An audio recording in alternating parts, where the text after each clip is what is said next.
Prontinho. Oi, Bia. Oi, Sara. Boa Tudo bem? noite, tudo bem, Boa Bia? noite. Bia, eu quero começar te agradecendo por você aceitar esse Imagina. convite, tá? Que um tema tão importante é a gente falar sobre o medo na infância, né? Então, assim, vai ser muito gostoso. E quando eu pensei esse tema, né, me veio você à mente, porque você é a pessoa que mais posta, assim, coisas sobre criança, conteúdos valiosos, livros, filmes. Então, assim, a melhor pessoa, pelo menos para esse momento, falar sobre o medo seria você, né? Mas Obrigada. por nada, Bia. Mas antes da gente começar, eu vou me apresentar, né, para o Uhum. pessoal que ainda não me conhece, que está chegando agora. Eu sou a Sara Lima, sou psicóloga, educadora do sono infantil e trabalho, né, exclusivamente com o sono infantil de 0 a 13 anos, né? Não só o sono infantil, mas também o bem-estar familiar. E é isso, eu acredito que vai agregar muito, né, essa nossa conversa, o seu conteúdo, para poder de alguma forma também auxiliar outras famílias e enfim. E agora a palavra está com você, Bia, para se apresentar, para Então, ficar vou me super à apresentar para vontade. vocês também. Tá. Eu sou psicóloga Beatriz Silva, sou especialista em terapia cognitivo-comportamental, tenho especialidade na UFRJ em infâncias e trabalho, né, atualmente só com crianças e adolescentes. E quando a Sara me convidou para poder falar sobre medo, eu falei que bom que surgiu, né, esse convite, porque tem sido um tema muito recorrente, tanto nas demandas clínicas, né, dos nossos pacientes, Uhum. tanto para qualquer pessoa que tenha convivido nesse momento com crianças e adolescentes, porque por mais que a gente tenha, né, um imaginário coletivo de que crianças não conseguem perceber o que está acontecendo, o movimento é exatamente contrário, né? A gente costuma utilizar muito a metáfora de que elas são esponjinhas, então elas conseguem absorver tudo aquilo que está acontecendo no ambiente, elas conseguem perceber como, né, os cuidadores delas também estão dando respostas emocionais, Uhum. então isso também vai impactar o estilo parental dos cuidadores, vai interferir também muito nesse momento. Então, é um tema que é muito relevante. Mas antes da gente Uhum. começar a falar especificamente sobre o medo, a gente precisa fazer uma contextualização do que é uma emoção. Porque o Sim. medo ele é uma das nossas emoções mais básicas e as nossas emoções elas são respostas fisiológicas a uma interpretação do ambiente. Então, a gente precisa, né, captar o que está acontecendo para poder responder de um modo adequado. E todas essas interpretações, elas vão agir com determinadas funções. Então, por exemplo, se a gente interpreta que no ambiente tem algo que possa nos gerar um dano, que esteja nos colocando em perigo, a resposta que a gente precisa ter é uma resposta de afastamento. Então, é aí que o medo vai entrar. Ele vai agir para poder mandar para a gente esse sinal de que, olha, tem alguma coisa aí que está colocando a gente em perigo, que pode causar um risco. Então, ele vai dar para a gente todo esse movimento para a gente poder se afastar, se proteger. E dentro desse cenário de pandemia, é super natural que o medo seja uma emoção que tenha aparecido, porque a gente tem várias interferências no ambiente que modificaram a nossa rotina, modificou a rotina escolar deles, modificou o movimento da casa. A gente tem essa questão dos noticiários, então tem várias interferências que fazem todas essas ativações de medo. E o medo, né, ele não é um vilão, assim, porque às Sim. vezes a gente faz essas interpretações de que as nossas emoções são ruins, mas elas não são, todas Sim. elas são necessárias e elas vão mandar para a gente mensagens que são importantes naquele momento.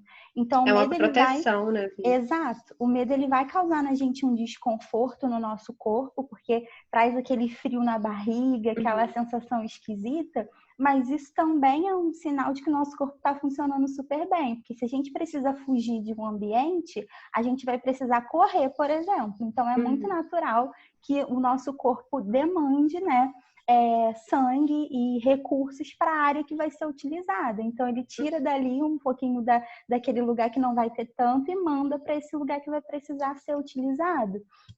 E dentro desse cenário, né, da pandemia, a gente tem um medo que é real, a gente tem medo da contaminação, a gente passa pelo medo de perder alguns dos nossos familiares. Então, assim, é muito importante que a gente consiga falar também dessas crianças que os pais estão na linha de frente, né?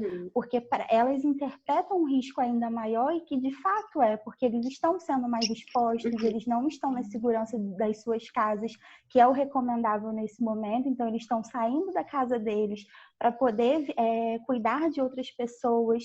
Então, tem todas essas questões que são importantes da gente levantar e da gente entender. E indo para essa explicação das nossas emoções, além das nossas emoções mandarem nessa mensagem para a gente conseguir responder de acordo com esse ambiente, essas nossas emoções, elas também são formas de se comunicar. Então, a gente consegue se comunicar tanto com os nossos pares, né, com ali as pessoas que estão à nossa volta, também entre outras espécies, né? O Renato Caminha, ele dá uma metáfora aí nos cursos dele de regulação emocional que é muito bacana, que ele fala sobre a questão de a gente consegue entender também outras espécies, porque se a gente olha, por exemplo, para um cachorro que está enraivecido, a gente não vai se aproximar dele. Então, as nossas emoções, elas também funcionam nesse sentido de passar mensagens para a gente poder conseguir se comunicar um com o outro, tanto com os nossos cuidadores, com os nossos familiares, com os nossos amigos, tanto com outras espécies. E um lado, assim, dentro da infância, que acontece muito é uma invalidação, né? De você não pode sentir esse medo, ou você não deveria estar sentindo isso é uma bobeira, quando na verdade é besteira, né? Exatamente, quando na verdade essa manifestação dessa emoção, ela é super natural, não tem nada de errado aí. O que a gente pode conseguir modular e que algumas vezes aparece de um modo inadequado vai ser o comportamento, porque muitas vezes essa criança, ou a gente fala muito das crianças, mas nós adultos também emitimos diversos comportamentos que não são assertivos diante de uma emoção, e às vezes a gente espera que eles tenham essa maturidade, até mesmo, que nem nós adultos temos, né? Até uma maturidade mesmo fisiológica que nem a gente tem, porque quanto menor essa criança mais ela vai vivenciar essa emoção de uma maneira mais intensa, porque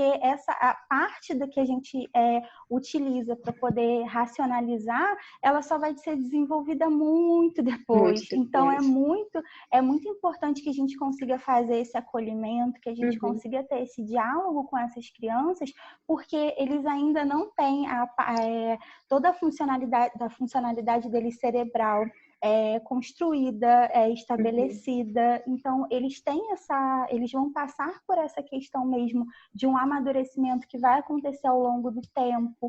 Eles vão vivenciar as emoções de uma maneira mais intensa por conta disso. E a gente está falando de crianças, né? E a gente está falando de seres que estão se construindo. Porque quando a gente pensa na espécie humana, às vezes a gente se tira desse contexto de animal, porque a gente consegue ter esse lado racional, mas os nossos bebês, as nossas crianças, eles são filhotinhos de humanos.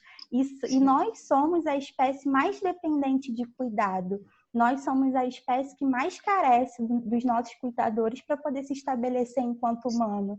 Então, a gente Um exemplo, Bia, te cortando, você falando sobre o amadurecimento, quando a gente fala da ansiedade da separação, né? Que é uma fase que muitos pais não gostam, que é entre 6 e 9 meses, e às vezes ela aparece entre 14 e 18 meses. Mas essa ansiedade é uma proteção, o medo que a criança sente, né? De não ficar com a mãe, de perder a mãe, ou perder o cuidador principal de vista, que nunca mais vai aparecer, é uma proteção, né? Porque quando a gente vê essa fase de 6, 7, 8, 9 meses, é a fase da descoberta, é a fase do sentar, é a fase do engatinhar, é a fase do querer ficar em pé. Então, se não tivesse esse medo, né? Se não tivesse essas solicitações, será que minha mãe vai voltar? Será que meu pai vai voltar, né? Será que eu estou só? Se não tivesse acontecendo isso, os riscos de acidentes para as crianças seriam imensos. Então, o corpo, né? Ele é muito sábio em relação a isso, né? Ele oferece esse medo para o outro lado proteger a criança. Exatamente. E o medo, ele vai ser uma emoção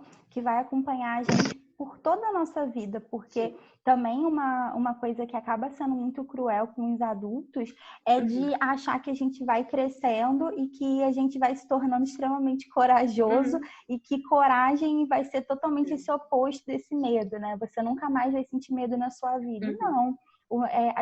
Sempre que a gente fala de emoção, a gente está falando também de humanidade, a gente está falando de algo que nos constitui. Não tem como a gente se separar disso. O que a gente consegue fazer de uma maneira que também a gente precisa trabalhar, são as questões das respostas que a gente vai dar a partir disso. Mas a gente nunca consegue se blindar de sentir essa emoção. E quando a gente blinda, né, quando a gente tem esse lado de não sentir, a gente também vai para um outro lado que são patologias e que vai para um lado que também é totalmente danoso. Então a gente precisa entender que sentir essa emoção, ter essa experiência, tá tudo bem e é saudável que a gente tenha, é saudável que a gente consiga expressar isso. E nessa questão, pegando esse gancho, né, de filhotinhos de humanos, a gente aprende demais com os nossos cuidadores. Então não existe nada de mais saudável do que, porque uma pergunta assim que chega muito recorrente é: o meu filho tem medo, o que que eu faço? Converse, mostre para ele que você também sente, mostre para ele que aquilo também faz parte de você, porque aí você mostra para ele que ele já começa a perceber que ele não está sozinho, porque quando a gente entra nesse lugar de adulto e a gente faz esse descolamento dessa emoção, a gente finge para as crianças que a gente não sente nada, ele começa a se sentir totalmente inadequado, porque eu tô sentindo, mas a minha maior referência, que é o meu pai, a minha mãe, não sente, então tem alguma coisa de errado comigo. Então eu sou o problema. Então, na medida que a gente já consegue conversar com eles sobre isso, a gente já ganha, já tem meio caminho andado, porque eles já começam a se reconhecer, eles começam a perceber que não tem nada de errado ali com eles. E essa modulação, porque algo também assim que é muito importante da gente frisar, é porque às vezes a gente acha que não ter medo é maravilhoso, porque eu não me paraliso, eu consigo alcançar os meus objetivos, eu consigo realizar as coisas, mas também não é bem assim, porque o medo existe que a gente tem prudência, é porque o medo existe que a gente para poder pensar nas consequências, que a gente faz uma análise daquela situação. Né? Exatamente. Então, o medo, ele prepara a gente também para esse outro lado, para a gente poder conseguir fazer essa análise, para a gente pensar, peraí, até que ponto isso é arriscado para mim, ou no nível emocional, ou no nível físico. Porque imagina, um exemplo que eu gosto muito de dar, é o exemplo de quando a gente vai atravessar a rua. Imagina a gente ali no nosso trajeto para poder ir para a escola, para o trabalho, tanto faz, e a gente vai atravessar a rua. Se o medo, se a ansiedade ali, porque a ansiedade também ela vai derivar do medo, se ela não está presente, a gente vai sair atravessando sem verificar se o sinal está fechado, se tem carro vindo, se está movimentado. A gente só vai sair fazendo porque eu tenho a necessidade de atravessar, mas é porque aquele medo existe que eu consigo parar um pouco essa minha necessidade, eu observo o que está acontecendo e a partir disso eu tomo age de modo a alcançar aquele objetivo, mas sem me colocar em risco. Eu espero o sinal fechar, eu verifico se mesmo com o sinal fechado aquele carro paralisou, porque aqui no Rio a gente sabe que mesmo com o sinal fechado isso não é uma garantia de que nós estamos seguros, então a gente tem que fazer essa checagem, essa verificação. Então o medo ele vai cumprir muito esse papel de proteção. E lógico. Puxando o gancho no mesmo assunto, né? Esse medo no momento que a gente está vivendo de coronavírus, ele é muito fundamental, ele é fundamental, né? Porque assim, se não existisse o medo, a gente não saía com máscara, né? Se não existisse o medo, a gente não passava o álcool, a gente não se precavia em relação a gente e em relação ao outro, né? Então, essa função dele nesse momento também E quando eu falei sobre essa questão da emoção funcionar como uma comunicação, esse exemplo que você deu, ele é muito bacana pelo seguinte: a gente só desenvolveu comunicação porque nós somos seres sociais e não existe nada de mais danoso para uma sociedade indivíduos que são egoístas. E nesse contexto, a gente não respeitar tanto a nossa segurança não é algo que não traz só um dano para a gente, para a nossa saúde, mas é algo que também vai trazer dano para o coletivo, vai também impactar na vida de uma outra pessoa. No início em abril, eu iria viajar e entrar de férias e não viajei por conta do contexto da pandemia. E algo que a gente conversou aqui em família foi exatamente isso. como uma coisa que aconteceu literalmente do outro lado do mundo, porque começou num país totalmente distante, impactou na minha vida aqui. E isso é muito importante para a gente poder entender como que o coletivo ele existe, e como que a gente precisa conseguir ter esse senso de que nós estamos interligados, porque na medida que eu consigo pensar na minha proteção, eu também estou pensando na proteção do outro, porque é a partir desse reconhecimento que a gente faz das nossas próprias emoções que a gente consegue gerar empatia, que a gente consegue também entender o outro. Porque se a gente se a gente educa crianças com essa deseducação emocional que veio, né, de muito tempo, porque eu acredito que você também tenha partilhado dessa questão que eu vivi, assim, nós não passamos por um processo de educação emocional. Sim. E a gente sabe o quanto que isso traz prejuízos para a nossa vida, porque a gente demora muito tempo para poder entender coisas que são tão simples. E se a gente trabalhasse isso desde a infância, o quanto de benefício a gente teria? E um dos maiores benefícios é exatamente a questão da empatia, porque se eu consigo reconhecer em mim, se eu consigo entender como que aquilo age em mim, eu tenho uma mínima noção do que é aquilo para o outro. Então eu consigo pensar, peraí, será que essa minha atitude é bacana mesmo? Porque vai provocar tal reação no outro. Então, a gente consegue ter esse senso de empatia, esse senso de coletividade, na medida que a gente vai educando emocionalmente, na medida que a gente vai trabalhando cada vez mais esse senso de, peraí, o que você faz vai impactar na minha vida, algo que eu já acho fantástico que vem acontecendo nos dias de hoje. Antes, né, assim, pelo menos até a minha educação ali do ensino médio, iniciozinho da faculdade, o que importava era só competências técnicas. Se você sabe um bom inglês, se você tem uma noção do pacote Office bacana, se você consegue ter consegue passear por esses locais e consegue ter um bom desempenho. Só que todo o mercado, tanto o mercado de trabalho, tanto as nossas relações, elas vêm mostrando que não adianta só você ter um conhecimento técnico, você também precisa conseguir trabalhar em equipe, você também precisa conseguir ter uma boa relação com o outro.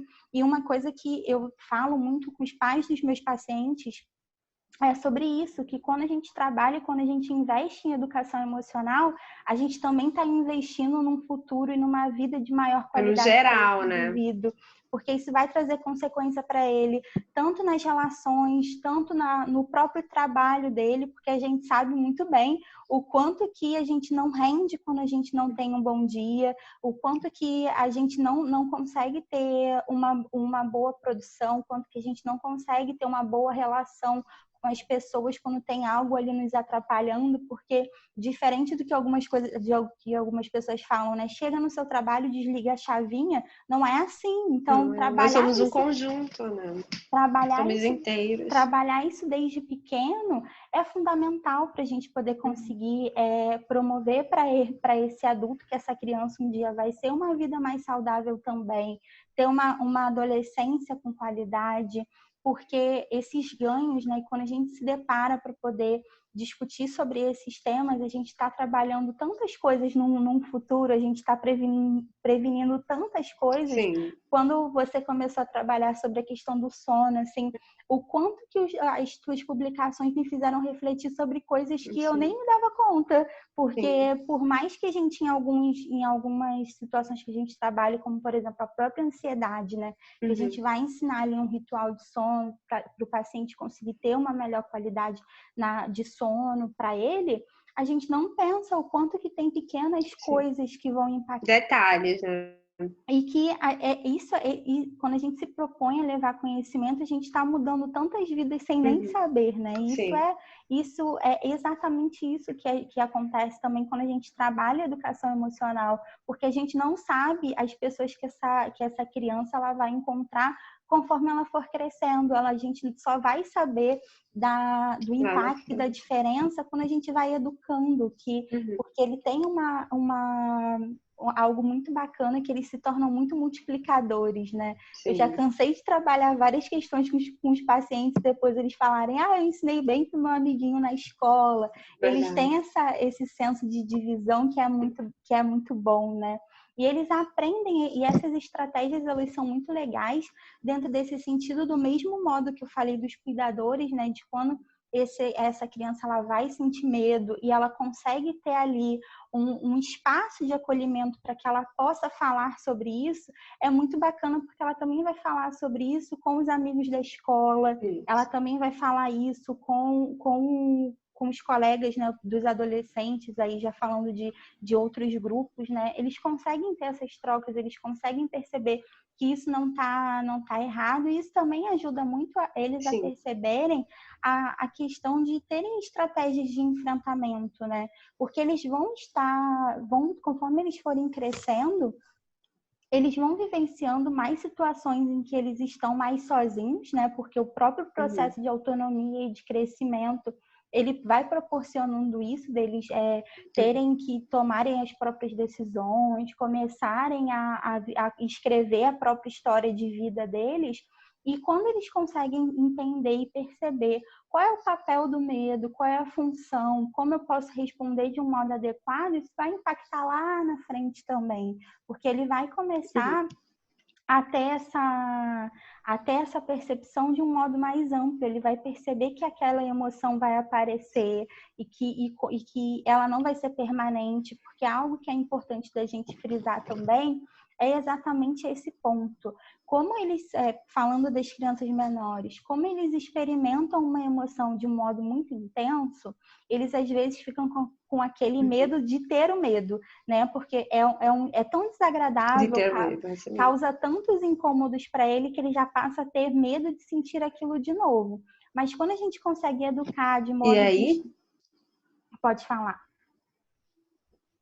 E aí a importância, né, Bia, de validar esse medo, validar e acolher. Não adianta só validar, não, tá, tô aqui e deixar para lá, é validar e acolher, porque aí a gente causa uma segurança tão grande na criança que quando a gente passa a validar, passa a acolher, o próximo medo, né, a gente pode falar assim, o próximo medo, mesmo que seja no mesmo sentido, ele vai diminuir a sensação de ansiedade para a criança, né, porque ela está sendo acolhida, ela vai ser ouvida, ela vai ser ouvida, né, no modo geral. Então, eu acredito que ajuda muito essa questão da insegurança e ansiedade.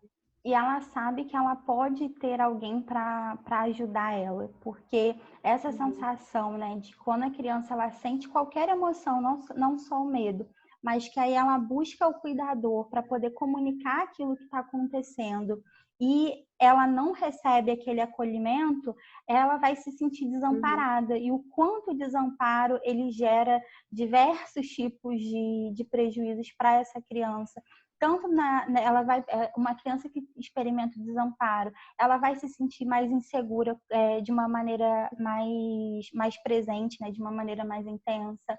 Ela vai ter dificuldade de criar vinculação, então isso vai atrapalhar tanto no relacionamento familiar, tanto nas próprias relações dela quando ela for mais velha. Então a gente precisa promover de fato esse ambiente que a emoção possa ser falada, mas a maneira como a gente vai acolher e lidar com ela também vai ser assertiva, né? Porque não adianta só a gente falar, tá bom, não precisa ficar assim, ou eu tô aqui, quando a nossa prática não é essa, quando a nossa prática não é de fato estar ali, quando a nossa prática não é acolher. E assim, Bia, às vezes eu acredito que o adulto, ele disfarça o medo da criança, né, com a fala, não é nada demais, não tem nada aí, sai daí, para com isso, é boba, é besteira. E às vezes essa fala está refletindo os próprios medos do adulto, né? O adulto ele fica fugindo dos seus medos, entrando em fuga dos seus medos, seja em qualquer âmbito da vida, e acaba que fugir para ele naquele momento é tão bom que ele tenta passar isso para a criança, não sei se de forma consciente ou inconsciente, mas ele tenta passar isso para a criança, né? Não tem nada, às vezes está falando para si mesmo em relações a outras questões, seja de emprego, seja emocional, seja social, né? No âmbito geral, aprendizado, então os medos que ele carrega, ele quer transferir isso para a criança, não é nada não, deixar para lá, é besteira, né? Desvalidando. E essa questão, assim, dessa resposta, né, ela é muito importante pelo seguinte, porque quando a gente faz essa fuga, né, de não encarar aquele medo, a gente está alimentando a ideia, que aí é o que a gente na TCC vai denominar de crença, né, de que eu não tenho capacidade para poder lidar com aquela situação. Então, se eu não consigo resolver isso, significa que de fato aquilo é uma ameaça para mim, aquilo de fato é algo que eu não vou conseguir dar conta. E quando a gente vai repetindo isso, a gente está fortalecendo ainda mais essa ideia. Então, a tendência é que vai virando aquele esqueminha de bola de neve, né? Aquilo vai crescendo, crescendo, crescendo, de modo que eu não consigo lidar. E aí, como que a gente pode fazer esse acolhimento de uma maneira importante? Tenta entender da onde aquilo está vindo, o que tem feito aquela criança se sentir assim. Tenta perguntar o que será que a gente poderia fazer para poder diminuir isso. Algo que eu costumo fazer muito com eles é a gente começar a dar nomes. Então, é muito comum ali que entre 6 e 8 anos eles tenham essa questão dos monstrinhos, né? Sim. Então eu construo com eles os próprios monstros. Esse monstro mora onde? Ele tem que rosto? Ele tem qual cor? Então a gente começa a trazer aquilo para o concreto para ele começar a ver que ele pode lidar com aquilo. E aí a gente começa a criar estratégias, porque eles têm muita dificuldade de pensar que aquele medo também sente medo. Porque quando a gente trabalha essa questão de ser universal, então, tá bom, todo mundo vai sentir, então esse seu medo também pode sentir medo. Então, o que a gente pode fazer para que ele tenha medo? O que você acha que vai fazer ele afastar? Ah, eu acho que ele tem medo de carinho, eu acho que ele tem uma questão assim que é muito bacana e que funciona muito com os meus pacientes, é a questão do quanto o amor ele aparece como um antídoto, vamos colocar assim, para esse medo. Eles receberem um abraço de boa noite, um beijo de boa noite, eles vão se sentindo seguros de estar naquele lugar, de estar falando aí mais de um medo na questão de dormir, né? Eles vão se habituando àquele quarto, eles vão dando o escuro, né? É algo muito comum. Eles vão dando outros significados para aquele local, para aquilo que está acontecendo. Então, quanto que é bacana a gente conseguir fazer eles entrarem em contato com essa experiência. Porque quando a gente não traz para o concreto, a gente deixa lá no âmbito das suposições, aquilo vai ganhando uma força gigantesca, porque pode ser qualquer coisa, pode ser de qualquer jeito. Então, até mesmo assim, pegando essa questão do escuro, né? Se, por exemplo, ele desenhou um medo lá, um monstrinho dele, ele é redondo. Se ele não trabalha essa questão do concreto, qualquer vulto, qualquer coisa que ele veja, ele vai associar aquele medo dele. Mas se ele deu uma forma para aquilo, algo, por exemplo, de bastão, vai causar para ele esse medo, porque não é aquele monstrinho dele. Então, é muito importante que a gente trabalhe com eles essas estratégias, que a gente consiga conversar mesmo, porque um filme assim, que eu acho muito fantástico e que é um trecho que eu trabalho sempre, é a questão do Rei Leão.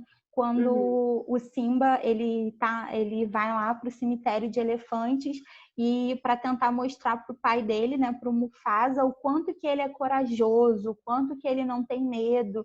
E aí ele se põe em diversos riscos, coloca a Nala em risco. E depois o Simba vai conversar com ele. Eu tenho medo também. Ele fica, como assim você tem medo?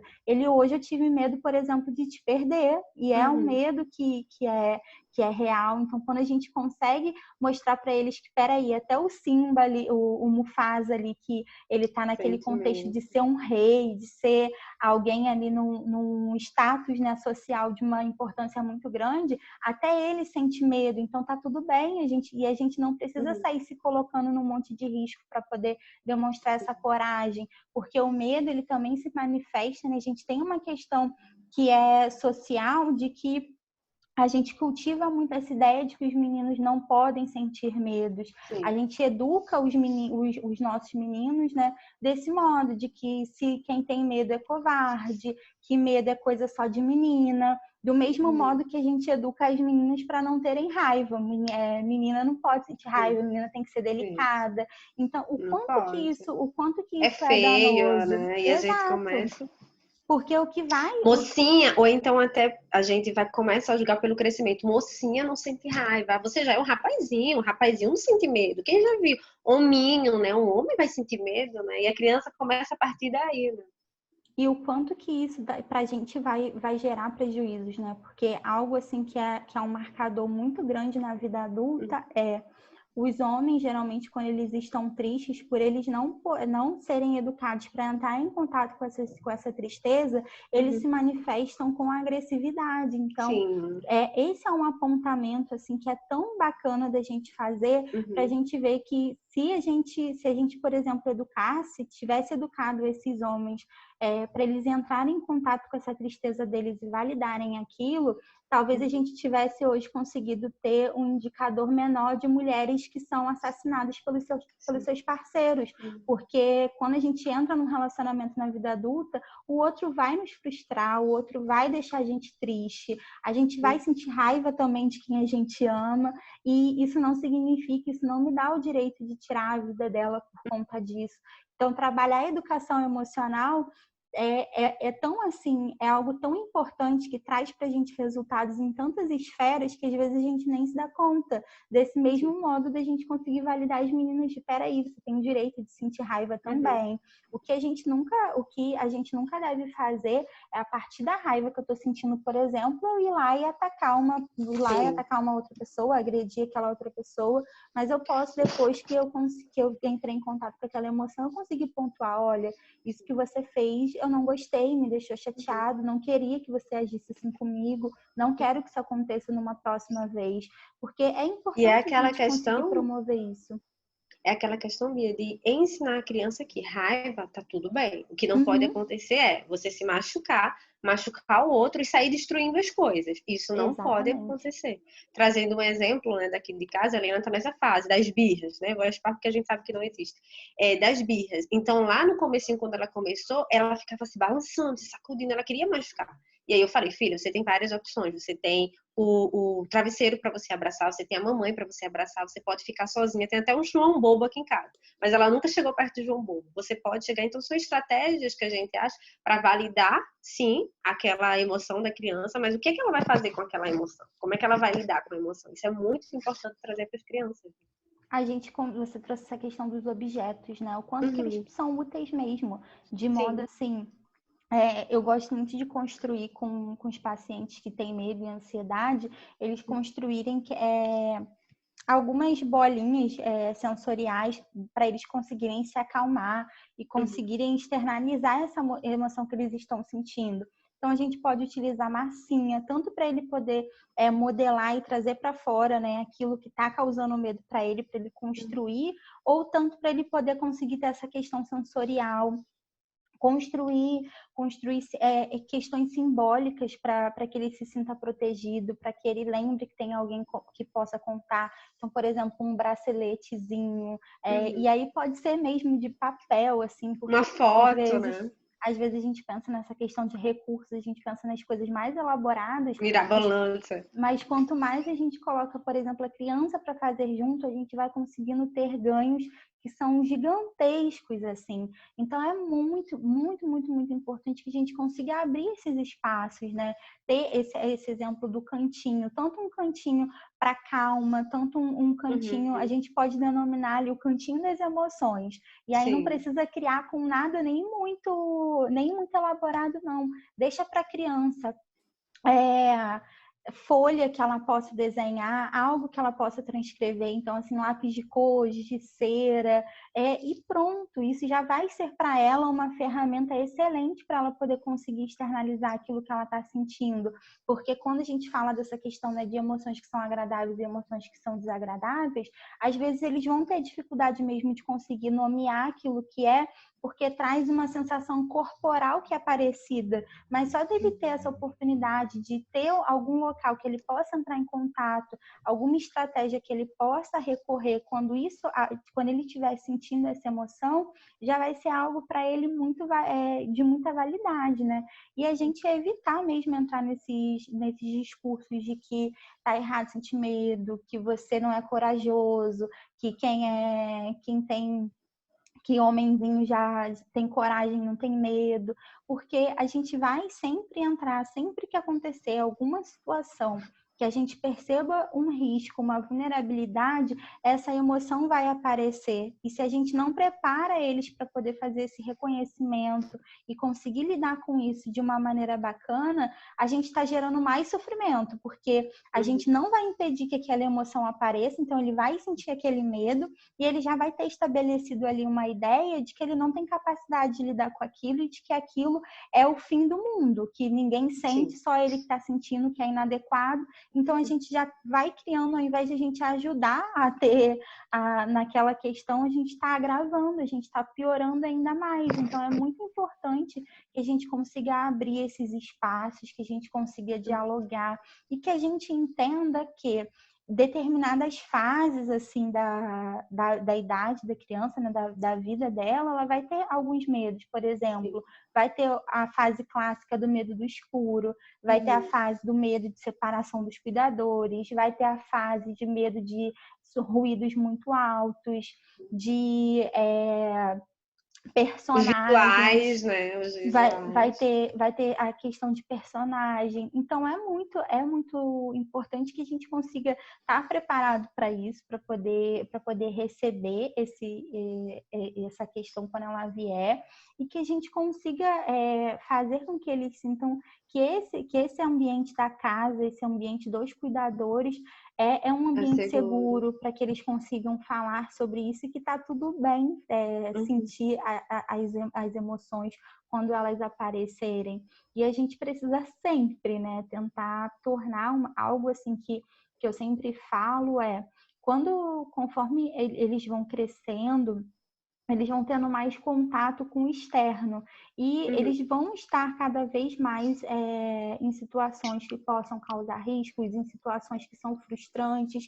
Então, a gente precisa conseguir preparar eles para que eles consigam encarar essas situações, para que eles consigam ter ali uma resposta bacana, para que eles não achem que aquilo é o fim do mundo. Até mesmo essa ideia, né, de gerar essa segurança para a criança de não se machucar. É óbvio, gente, eu não estou dizendo isso que é para vocês saírem deixando as crianças fazerem o que quiserem, não é isso. Sim, impor limites, né? Mas é uma ideia do você deixar ela brincar, porque ela precisa levar um tombinho de vez em quando. Para aprender de uma forma saudável, né? E para que ela também tenha momentos de felicidade, porque a liberdade, assim, eu gosto muito do exemplo da bicicleta, porque eu aprendi a andar de bicicleta tardiamente, tem 2 anos que eu aprendi a andar de bicicleta, exatamente por essa questão de um medo, porque eu logo quando estava aprendendo, eu levei um tombo que eu me machuquei muito feio, e aí todas as vezes para mim eu pegava na bicicleta, eu lembrava desse medo. E quando eu aprendi, tive a coragem de encarar esse medo e aprendi a andar de bicicleta de novo, né, mais velha, eu pude experimentar a sensação de liberdade, eu pude fazer um passeio bacana com os meus amigos. Então, deixar que eles experimentem também essas questões na infância é importante, porque eles vão cair, e aí eles vão conseguir encarar aquela emoção, eles vão conseguir vivenciar outras coisas. Então, assim, eu tive uma infância muito ligada à natureza, né? Então eu subia muito em árvore, já caí de árvore, mas de árvore eu não criei esse medo de subir de novo. Eu subia várias vezes, porque a maioria eram árvores frutíferas, né? Então você ir pegar uma goiaba, você ir pegar ali... Tem nada mais gostoso, né, as frutas, isso é maravilhoso. E quando a gente leva esse tombo e a gente vê, não, peraí, tá bom, caí, tive medo, mas olha o quanto que é legal eu ter essa experiência, olha o quanto que é legal eu brincar com os meus amigos, porque às vezes a gente coloca as crianças nessas redomas, né? De cair, não vai brincar mais, de se machucou, não vai mais expor fazer novamente, isso. que vai curar, expor novamente criança. A gente conseguir expor de uma forma gradual, a gente conseguir entender também que às vezes naquele primeiro momento ela vai não se sentir muito confortável, mas aí é o teu momento de se colocar, olha, mas, poxa, não é bacana você brincar com os seus coleguinhas, não é bacana você conseguir fazer isso, ter esse momento de afeto. porque eles vão conseguir perceber também que se eles se machucarem, vai ter alguém para poder cuidar, e eles vão ter uma vivência daquela experiência da infância, né, de um modo amplo também, porque eu vejo muitos pais, assim, com esse medo, porque hoje a gente vive, assim, dentro de um contexto, pelo menos aqui no Rio, que não é um contexto mais de tanta exposição, né? Parte da minha Sim. infância, as crianças ainda brincavam na rua, hoje a gente tem essa experiência de brincar na rua cada vez mais reduzido.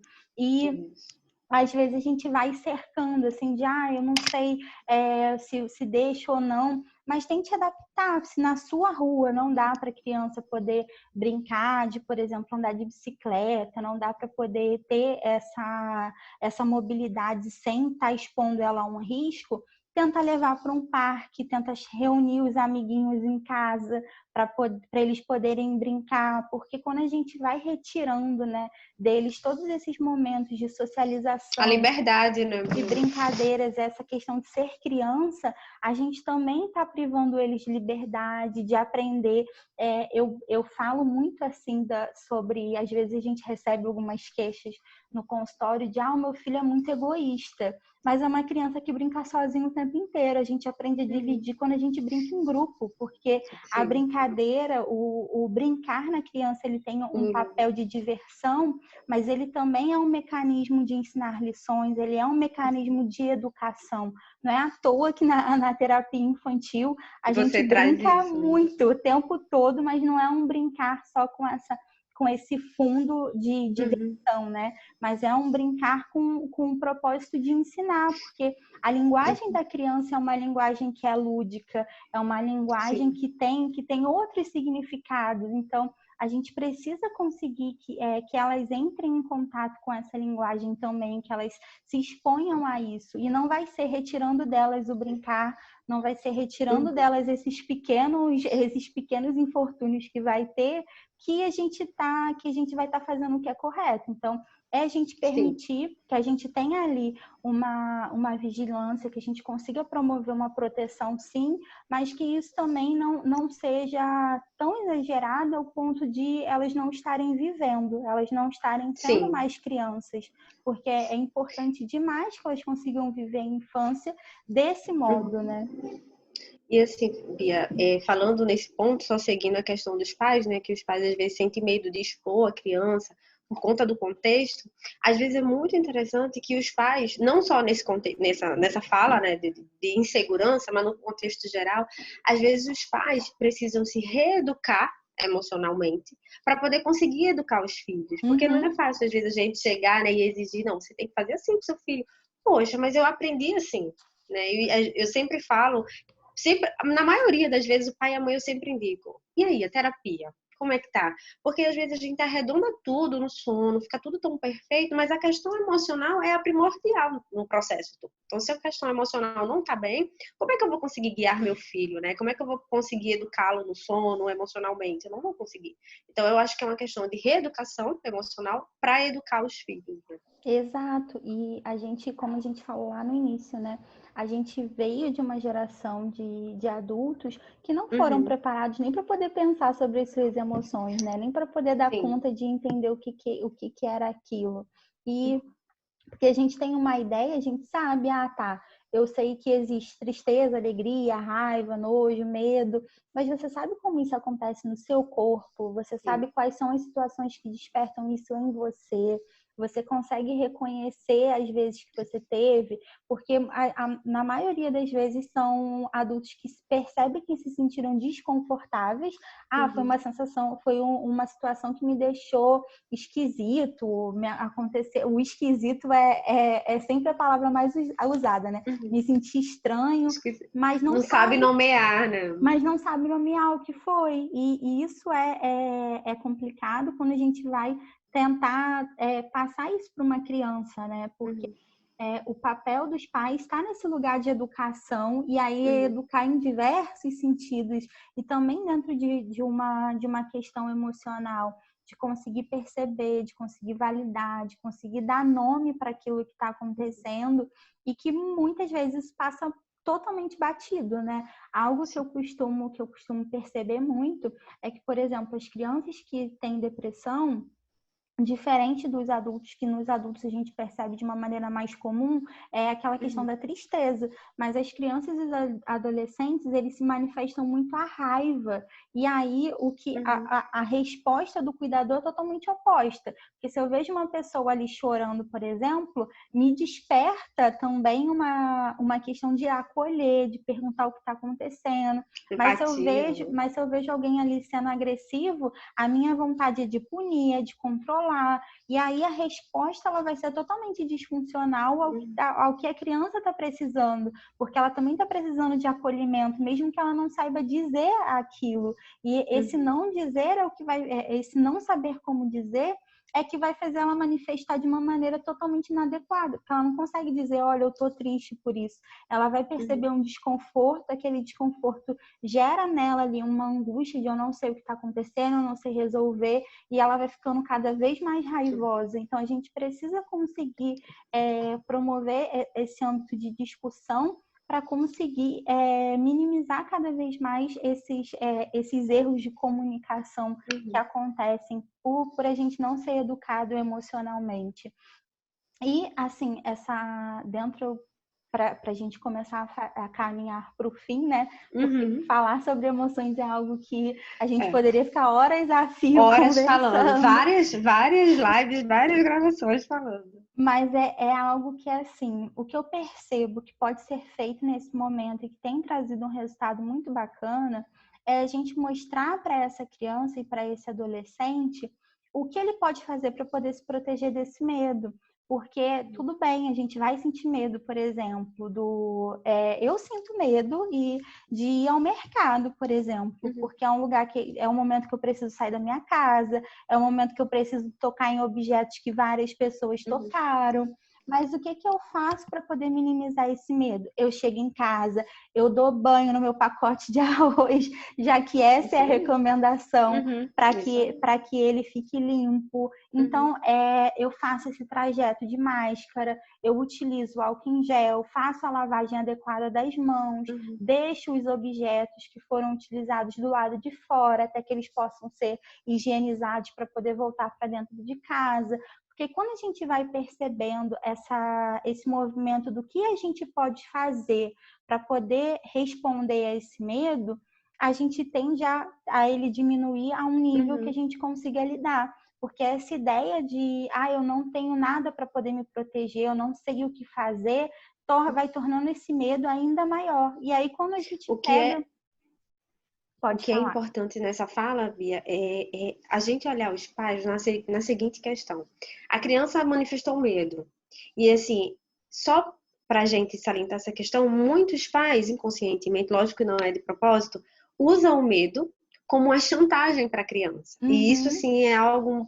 Um exemplo, a criança está com medo do barulho do liquidificador. Então, se a criança não quer comer, olha, vou ligar o liquidificador.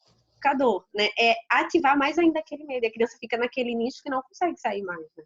Sim, e esse ponto, ele acaba sendo reforçador, por exemplo, para uma ansiedade na adolescência, para um transtorno ainda maior, né? Porque ela vai se percebendo cada vez mais insegura.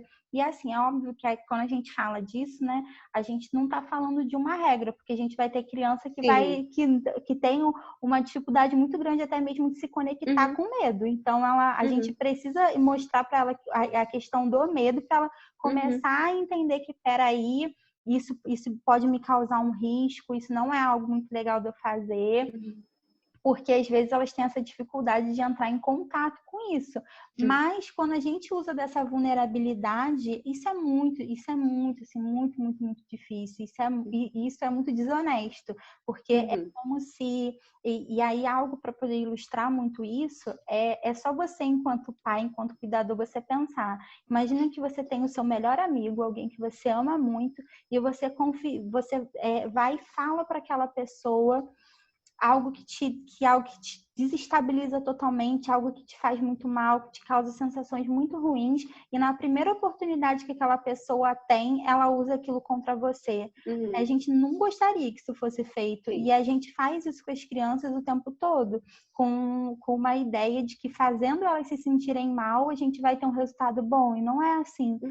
Não é o educar através dessa chantagem, é um educar através do diálogo. E esse é o ponto que é tão difícil você ser o maternar, o você ter essa parentalidade, né?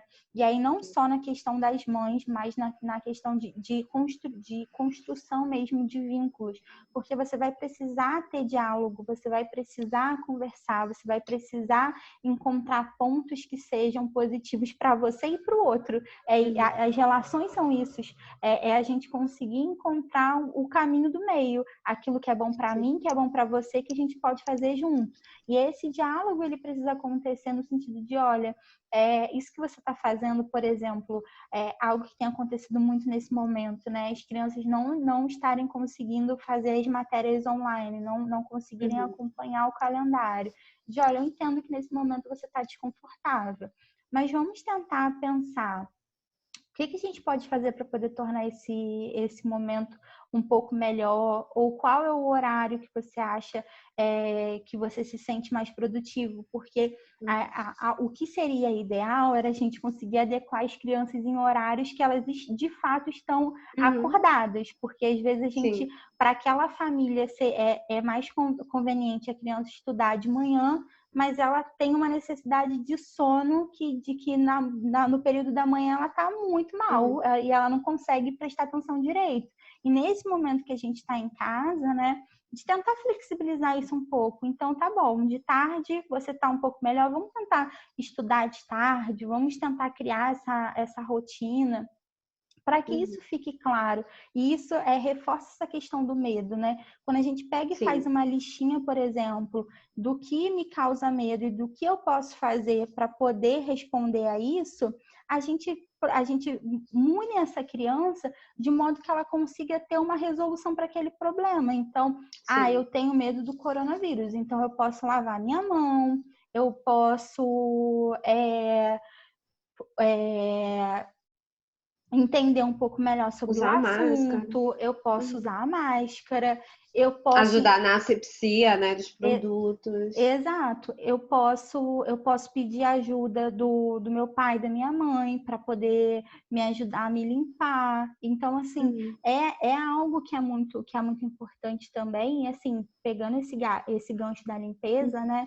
É que a gente consiga entender que isso precisa ser feito, a gente precisa sim higienizar as coisas, mas a partir de um modo que a gente já higienizou e que a nossa casa já está ali limpinha e segura, a gente também não precisa ficar dentro desse mecanismo de eu preciso limpar tudo o tempo todo, porque se já foi limpo, já está limpo. É o meio termo, né, Bia? É o meio termo. Porque eu tenho visto assim também, e aí por que eu toquei nesse assunto? Porque a gente já tem visto algumas questões sobre o transtorno obsessivo compulsivo, né? Dessa questão da limpeza. Então é importante que a gente entenda que, peraí, usou álcool em gel, quem não tem acesso ao álcool em gel, o próprio sabonete, né? Que a gente já sabe também que é eficaz, a gente já conseguiu eliminar. Então tá limpo, tá tudo bem. E aí a gente consegue mostrar para a gente já tem vídeos assim, né, no YouTube ilustrando como lavar as mãos. Então, mostrar para essa criança que, peraí, já fez desse jeito, então já tá tudo bem. Já tá ok. A gente não precisa repetir, já tá tudo certinho. Porque quando eles conseguem entender esse mecanismo do que eles podem fazer, eles também vão se sentindo mais seguros e de colocar eles nesse processo mesmo de eles fazerem. E algo que é fundamental é a gente fazer a gente ajudar a criança, mas a gente ajudar ela a fazer, mas não fazer por ela. Porque quando a gente faz por eles, a gente está tirando o aprendizado, a gente está tirando a autonomia. Então, é muito importante que a gente faça e aí, qual é a diferença de fazer com e fazer por? Fazer com, olha, vou botar o sabonete na sua mão e você vai esfregar ela assim, e aí você bota o videozinho para ela ver, ou você vai A fazendo, autonomia e a independência, ou né? você vai A fazendo na diferença sua é... para ela poder ver, olha, agora é a mão esquerda, agora é a mão direita. E aí fazer por você pega a mão da criança, você passa o álcool em gel e ela fica lá com a mãozinha estendida e você está fazendo por ela, você não está fazendo com ela. E quando a gente faz, né, junto, se ela tem um momento de, por exemplo, ela pegou alguma coisa que ainda não havia sido higienizada de uma maneira correta, ela não vai entrar naquele desespero de, eu tenho que chamar meu pai, minha mãe, porque eu não sei o que fazer. Ela já lembra, olha, meu pai me ensinou a lavar a mão desse jeito, então eu vou lá e vou lavar e vai estar resolvido. Porque é importante a gente conseguir mostrar para eles que eles têm essa capacidade de resolver problemas, que eles têm essa capacidade de lidar com as próprias questões deles e que a gente vai estar ali dando um suporte, que a gente vai estar ali dando um apoio, mas que eles têm essa autonomia, né? Essa própria segurança, isso é fundamental. É isso, Bia. E assim, só para acrescentar, né, o mesmo meio que resumir tudo isso, é a importância, né, de não inserir o medo. E se esse medo vier naturalmente, validar esse medo, né? Não usar esse medo como uma bengala para poder fazer chantagem na criança e tudo mais. E observar também, uma das questões que eu acho também importante a gente falar um pouquinho, que já está terminando, só tem 3 minutos, é em relação também os desenhos, o que a criança assiste? O que é que eu exponho essa criança? Desenho, filme, TV? O que é que os livros, que às vezes um livro que parece ser bobo e a criança começa a apresentar alguns medos, né? Tão insignificantes. Quando a gente começa a ver o livro, eita, tem isso aqui que eu não olhei porque eu sou adulta e acho que é besteira, né? Então, acho que todas essas questões aí. Essa questão que você falou sobre o conteúdo, né, dos filmes, Uhum. ele é muito legal dentro do seguinte, né? Eu vejo muitas crianças consumindo conteúdos que não são apropriados para as idades delas, porque os pais acham que elas estão brincando, por exemplo, tá brincando na sala enquanto tô vendo um filme de terror ou um filme que tem muita violência. E aí depois, semanas depois, a criança fala, fiquei com medo tô com medo de você morrer. E aí ele fica tipo, não tô entendendo o que tá acontecendo, não tô entendendo o que tá acontecendo, e não faz esse link, mas a criança absorveu aquilo que estava. Então, é muito importante que a gente forneça esse conteúdo, né? Colocar a criança numa bolha e, isso não existe. Não, isso vai existir. Mas que a gente consiga transmitir na hora certa, que a gente consiga, que ela entre em contato no momento que ela já tem uma capacidade cognitiva de entender o que é aquilo, para que ela seja protegida, para que ela tenha, para que o amadurecimento aconteça do modo linear, né? Do modo que ele precisa acontecer. Porque quando a gente pensa, ele tem que amadurecer, e aí a gente coloca algo que ela não está preparada para poder receber, o que a gente gera é trauma, não é amadurecimento. O que a gente está gerando é ali um machucado, não é algo, não está sendo saudável. Porque quando a gente vai respeitando, né? Por isso que os filmes têm classificação indicativa. Isso também acontece com os livros. E até mesmo a própria questão dos acessos aos meios eletrônicos, né?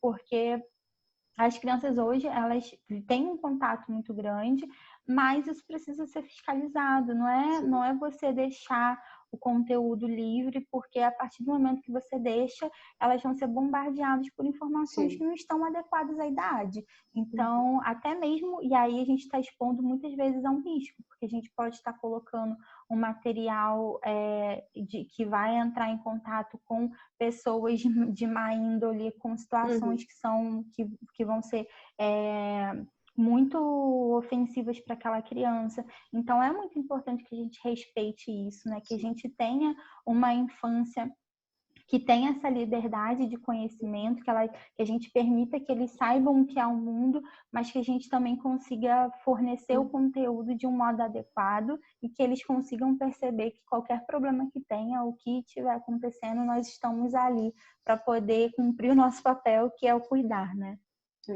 É colocar o limite na criança, respeitando os limites da criança, né? Exatamente.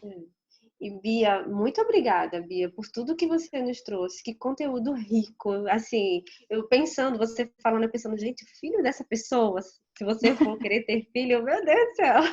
Porque assim, é muito conteúdo, é muita coisa boa. E assim, eu aprendi muito também com você, né? Eu Ah, acredito que nem só os obrigada. pais que vão assistir, eu aprendi bastante. E assim, eu fico extremamente grata a você por ter Ah, eu que aceitado o agradeço o convite, por convite. ter disponibilizado seu tempo, que o tempo da gente é tão precioso, você disponibilizou para trazer esse conhecimento rico, sabia? Muito, muito obrigada. Ah, eu que agradeço. Um beijão e a gente se encontra nas próximas. Tá, com certeza. Tchau, Bia. Um beijo. Tchau. Beijo.